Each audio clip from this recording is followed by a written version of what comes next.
नमस्कार, आर्यवत टाइम्स में आपका स्वागत है। बांकीपुर विधानसभा सीट पर 30 जुलाई को उपचुनाव के लिए वोटिंग होनी है और तमाम दलों के नेता क्षेत्र में प्रचार कर रहे हैं। बीजेपी ने हाल ही में पवन सिंह को प्रचार के लिए उतारा था। पवन सिंह ने बीजेपी प्रत्याशी नीरज सिन्हा के लिए वोट मांगा।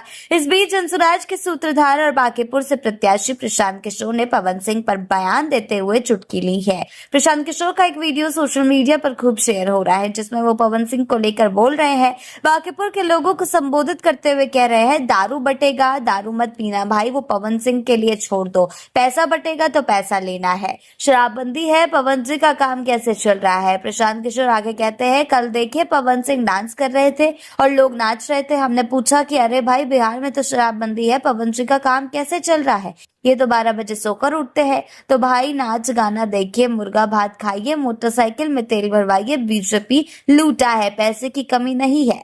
पीके ने लोगों से कहा, बीजेपी के अकाउंट में 30,000 करोड़ रुपए है, 2-4 हजार करोड़ बांट दे, बिहार को तो लीजिए, ये तो आपका ही पैसा है। लोग कहते हैं कि पैसा लिए है तो वोट कैसे नहीं दे। अरे भाई, पैसा उनके बाबूजी का है, आपका हमारा लूट कर जो रखा है वही बांट रहा है, तो पैसा ले लीजिए। गाना सुने हैं ना, अभी तो पार्टी शुरू हुई है, अगले 5 दिन पार्टी का आनंद लीजिए। जैसे नेता वोट लेकर भूल जाता है, आप भी पैसा लेकर भूल जाइए। लोगों को प्रशांत किशोर ने उनके वोट की अहमियत को बताया। कहा कि वोट देते समय सिर्फ और सिर्फ अपने बच्चों का चेहरा याद करिए। इसके साथ और भी कई बातें उन्होंने कही, यानी कि एक बार फिर प्रशांत किशोर ने ऐसा बयान दिया है जिसने बिहार की सियासत को गर्मा कर रख दिया है। एक बार फिर शराबबंदी का मुद्दा प्रशांत किशोर ने उठाया है और सीधा सीधा बीजेपी की तरफ ही इशारा किया है कि किस तरह से उनके पार्टी के नेता जो है दारूबाज हो चुके हैं। इस तरीके की टिप्पणी प्रशांत किशोर का पवन सिंह के लिए करना कोई सही बात नहीं है।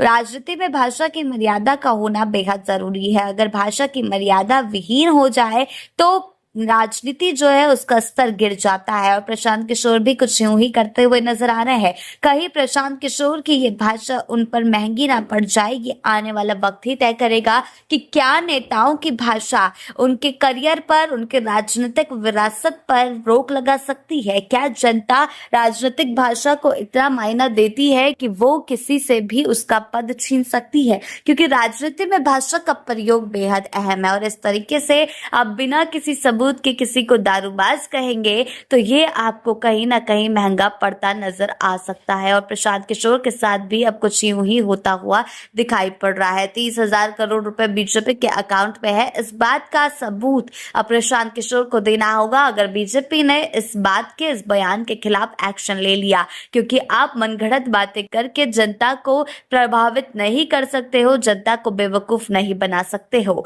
आगे के अपडेट्स के लिए जुड़े रहे आर्यवत टाइम्स के साथ ही चैनल को सब्सक्राइब करना ना भूलें और हमारी फेसबुक और वेबसाइट के साथ भी जरूर जुड़ें।